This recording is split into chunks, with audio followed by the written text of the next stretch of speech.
Olá, tudo bom? Que bom que você está comigo aqui no quarto vídeo. Eu fico muito grato que você está acompanhando esse estudo sobre quem tem medo da morte. Antes de começar a falar diretamente sobre o tema, eu queria dizer da minha satisfação pelos feedbacks que tenho recebido, né? Muita gente falando, algumas pessoas dizendo que o assunto é tão sério que deveria ser estudado nas escolas. Outras pessoas disseram que tinham medo, mas a forma como eu estava abordando, uma forma leve, elas conseguiram seguir adiante numa boa. Uma outra pessoa falou que eu estava conseguindo colocar numa linguagem bem simples um tema mais complexo, isso me deixou muito feliz. E outros deram dicas como melhorar a técnica da produção e tudo. E finalmente um amigo meu até me surpreendeu, ele disse que estava faltando uma coisa. Era eu pedir no final do vídeo para que as pessoas que assistissem dessem o joinha e se inscrevessem no meu canal. Aí eu falei para ele, mas rapaz, é o seguinte, o meu canal não é para ganhar dinheiro, nada. Ele disse, não, mas é porque se fizerem isso, aumenta a motivação para que outras pessoas assistam os seus vídeos. Então no final do vídeo, se vocês puderem dar um joinha e alguém puder se inscrever no canal, eu fico mais grato ainda. O tema de hoje é um tema muito abrangente, porque ele tem tantas nuances que fica difícil focalizar em só um aspecto, que é a vida no mundo espiritual. Vocês imaginem que descrever a vida do mundo espiritual é um leque de coisas que fica até complicado para eu escolher quais aspectos eu vou enfocar. Digamos que se fosse uma pessoa que viesse de um outro planeta e chegasse aqui na Terra e ele tivesse que elaborar um relatório de cidades aqui da Terra. Vocês já imaginaram a quantidade de países que nós temos e cada país com várias cidades com realidades totalmente diferentes dentro da mesma cidade, de uma cidade para outra? Ficaria difícil, né? Então nós vamos fazer uns pequenos recortes, falar algumas coisas, mas o assunto não vai ficar esgotado, porque não tem como esgotar, por mais que passasse uma hora, 2 horas falando, não esgotaria tudo ainda. As pessoas que tiverem interesse, eu já indico que pode estudar as obras de André Luiz, que vai ter uma boa noção do que é a vida no mundo espiritual. Jesus, na sua sabedoria infinita, né, nosso modelo maior, ele falou que há muitas moradas na casa do Pai. Quando ele diz que há muitas moradas na casa do meu Pai, ele quer dizer o seguinte, que há muitos corpos do universo que são habitados por vida orgânica, e dentro da pátria espiritual, do mundo espiritual, há muitas moradas. É disso que nós vamos tratar com vocês. No vídeo anterior, eu falei que todos nós éramos assistidos pelos técnicos responsáveis pela desencarnação, né? Mas que cada pessoa teria o seu destino de conformidade com os méritos que ela fez por onde adquirir através dos esforços da caminhada rumo a um grau maior de evolução moral. Os espíritos, quando se desprendem do corpo de carne, pelo processo da reencarnação, eles entram no que se chama de erraticidade.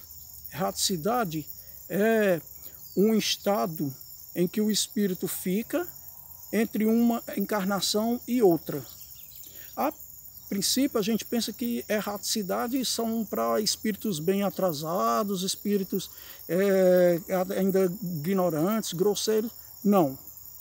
Somente os espíritos puros, eles não experienciam mais esse estágio da erraticidade, porque eles já atingiram um grau tão elevado de perfeição que eles não necessitam mais reencarnar. o mundo espiritual já é definitivo, ele já tem as suas moradas superiores e por isso não passam pela erraticidade. Todos os outros passamos pela erraticidade.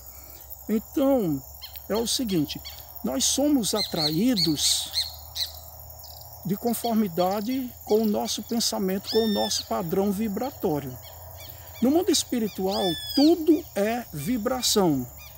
E tudo que vai funcionar lá é a lei da atração, afinidade.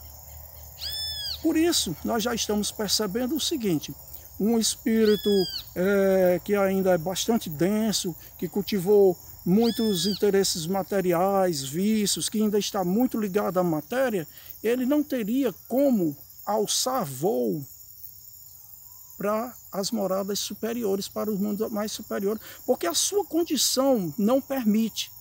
Imaginemos o seguinte, é como se uma pessoa quisesse escalar uma montanha bem alta, mas ela não tem o preparo físico, ela não tem condições respiratórias para isso. Ela começa a subir, mas chega num ponto em que ela não tem condições de prosseguir, tem que parar. Então assim seria mais ou menos se um espírito ainda bastante materializado pensasse em ir habitar uma colônia, uma cidade espiritual de um padrão superior. Ele não tem condições de ir lá residir. Aí é o seguinte, tem uma coisa muito interessante, né? Existem muitas colônias no mundo espiritual. Existem muitas cidades com departamentos de organização, com transportes. O André Luiz citou, lá na década de 40, o aeróbus, que era um transporte que volitava. Hoje em dia nós já temos aí os trens, né, que estão usando já tipo magnetismo, que está desenvolvendo tudo isso. Então, nós podemos pensar assim, poxa, mas quer dizer então que lá é como se fosse uma cópia do que nós temos aqui na Terra? Não, em hipótese alguma. Na Terra nós temos cópias, às vezes até bem grosseiras, do que existe lá. Alguns pintores, alguns arquitetos, alguns cientistas, durante o período do sono, eles se desprendem, eles visitam essas colônias espirituais, visitam esses lugares e de lá eles trazem inspirações para realizar as suas obras aqui na Terra. Interessante, não é? Veja bem, eu não estou querendo dizer com isso que aqui na Terra não existe criações originais, em hipótese alguma. Eu estou dizendo que muitas coisas que nós temos aqui, lá já existe há muito tempo.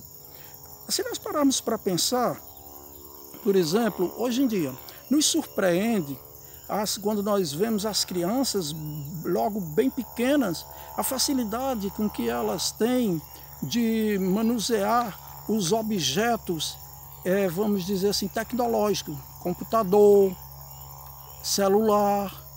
Elas têm maior facilidade enquanto nós temos muita dificuldade. Provavelmente esses espíritos que reencarnaram agora, que são crianças, eles já manuseavam essas tecnologias lá, isso já era algo comum para eles, por isso que eles têm toda uma familiaridade e nós encontramos certas barreiras. Lá, o pensamento é criativo, como aqui também, mas lá ele tem poder de plasmar, então ele plasma aquela realidade. E os espíritos, quando deixam o corpo de carne pela desencarnação, como eu falei no primeiro vídeo, eles não perdem a capacidade que ele tinha, a sua originalidade, as qualidades, os defeitos. Levam para o além-túmulo, porque a morte não é mágica, não opera mágica nenhuma em transformar a nossa personalidade.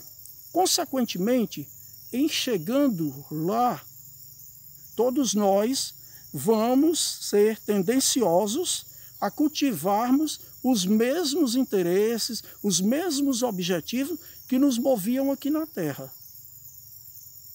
Então, quem tinha vícios, que não conseguiu se desvencilhar de um vício aqui, que lutou contra esse vício, pelejou, mas não conseguiu, a primeira coisa que ele vai querer lá é continuar cultivando aquele vício.